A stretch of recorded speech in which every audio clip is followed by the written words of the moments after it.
like Brian Dable is showing Daniel Jones whatever he's showing him is like, what is this? Look what you just did here.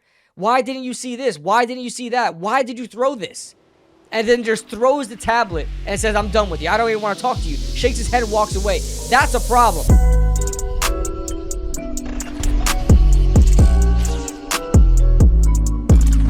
Oh my God. I know this is gonna be a late upload. I hope you guys don't fall asleep and actually watch the video and wait for it to come out. But damn, or maybe you're waking up to this. Damn, man, I'm already hot. My ears are hot. My cheeks are red. I was just on Bleacher Report, ranting, yelling, screaming. Man, I truly do not know what I just witnessed tonight. I truly do not know what I witnessed tonight. There are so many things that I want to talk about that I don't want to spend an hour doing. Okay, first of all, how is it that we allow 11 sacks? All right, I don't know if it was 10, 11. I think it was 11 sacks tonight. We allowed the Seattle Seahawks, who came into this game with 5 sacks in 3 games. They were not good as a pass rush unit. They were not great. And they finished with double the amount, if not more than double. 11 sacks tonight, or 10? Ridiculous, man.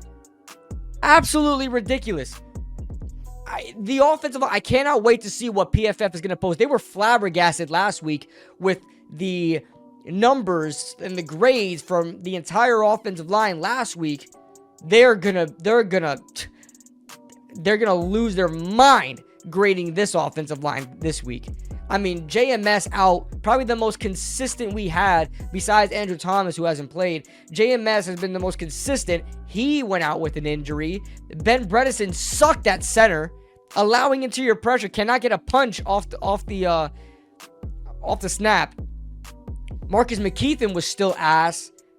Shane Lemieux gets hurt, and then Mark Lewinsky comes in. He's terrible. I mean, we are just replacing terrible with more terrible on the offensive line. I don't know, man. I don't know. There has to be, I don't know what we're going to do. The season's over, by the way. The season's over. We are 1-3. Going to Miami, going to Buffalo next. The season is over. We're cooked. That is it. I ain't gonna lie, I'm getting cooked. Brian Dable. We're going to get to everybody else. Don't worry. Brian Dable. We have to stop. The veil of protection for this man needs to come off. I loved Brian Dable. I was a huge guy. I knew from the moment we saw that Chiefs versus Bills game, he was going to be the Giants head coach. I loved him.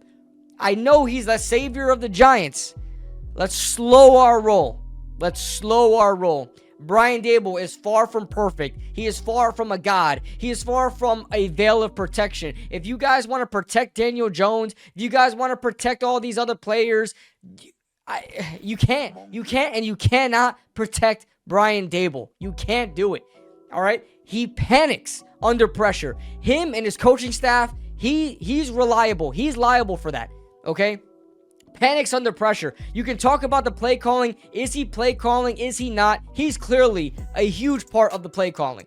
Okay, I don't care if he's making the final decision on what is actually ran or not. He is part of the play calling. The Giants were running no huddle. As soon as they were running no huddle, you see Brian Dable talking and putting the play sheet to his mouth. All right, he has a big part of calling the plays. I do not care. He is liable for abandoning the run, completely abandoning the run versus formidable opponents and just getting scared, panicking straight from the gun every single time.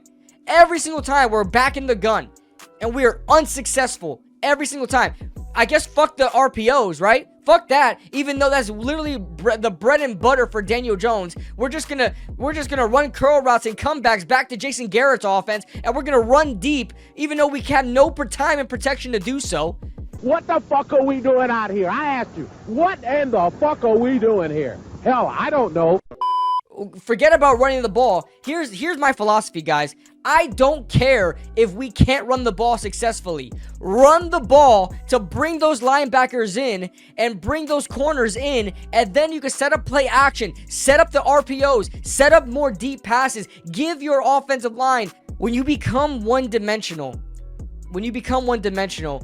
and you're starting to play from the gun constantly and you're running the same plays over and over again, your chances of victory are very, very slim. I don't even care who you are. Your chances of victory are very, very slim when you go back into the gun. I don't care where your wide receivers and tight end line up in these little cute formations. If you're still in the gun and you're still lining up in that same set and you're not running RPOs, you're not running play action, there is very little you can expect. There's very little the defense can expect from you.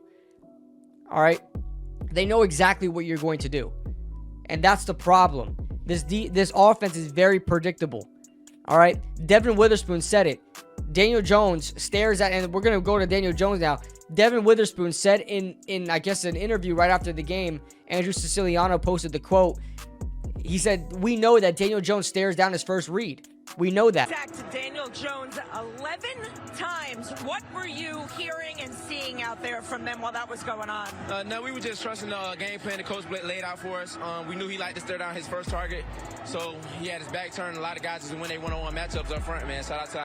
And Devin Witherspoon read that, and it looks like Paris Campbell was on an option route where he either went out or whipped it back in, depending on the coverage. Daniel Jones just mistimed it, threw it a second early, and as Paris Campbell was whipping it back in, Paris Campbell did what he had to do. He saw outside leverage, jabbed outside, went back inside.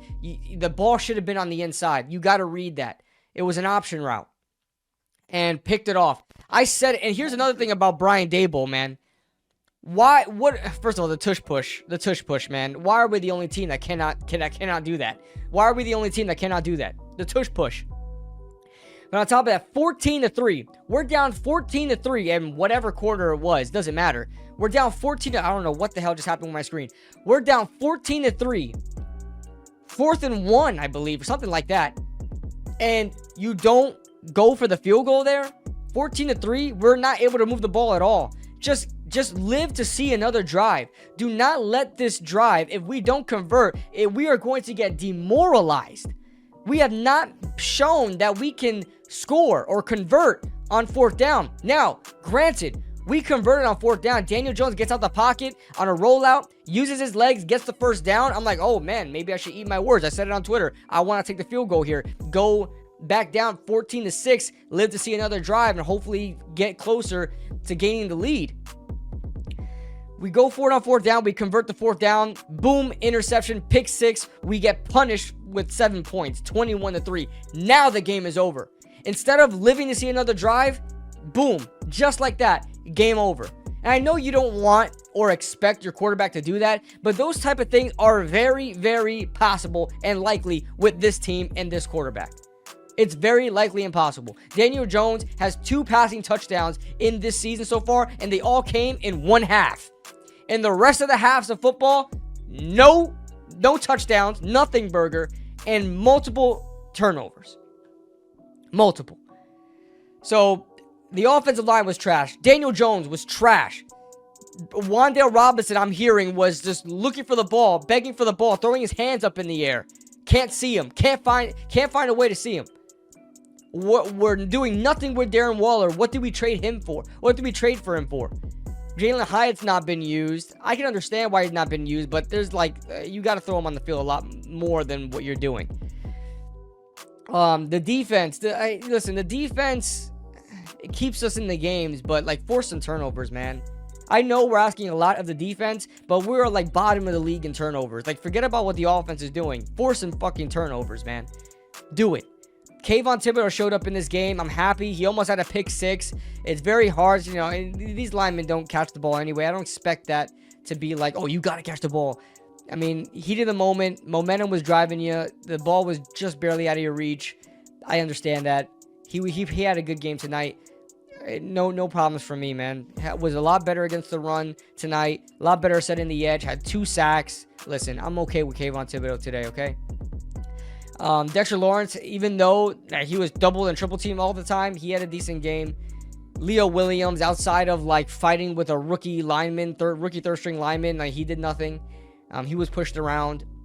The linebackers were not good. I know they made some plays, and it's very flashy watching from the broadcast. Wow, tackle for loss for Bobby Okereke. Wow, a pass defense by Micah McFadden. They're not taking care of their gaps, man. That's why they were gashed in the second half on the run.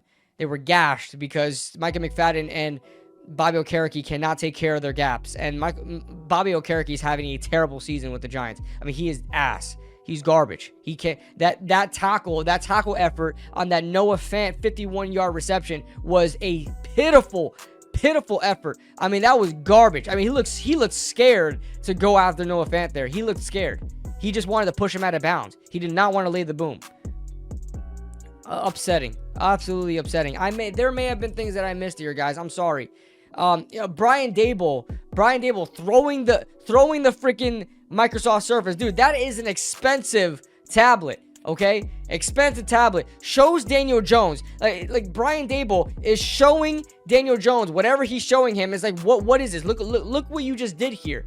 Why didn't you see this? Why didn't you see that? Why did you throw this?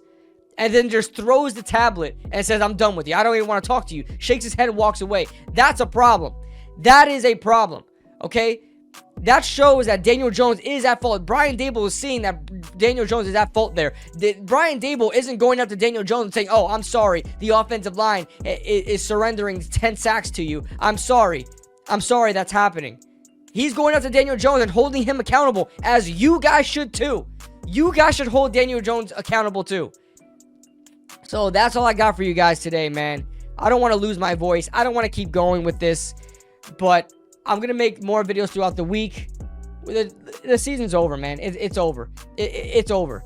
I mean, we could have been 1-3, been scrappy in these games, and I would have said, you know what? Maybe it's not over. Maybe we could make a push later on when the schedule gets easier. Absolutely not. Absolutely not. Absolutely not.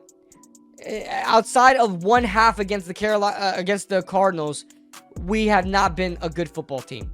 Like, at all. Bottom 5 football team. So, that being said, leave your thoughts in the comment section below. Leave a like if you guys enjoyed. Subscribe if you guys are new. I'm Kid Blue, and I'll see you guys in the next video. Woo.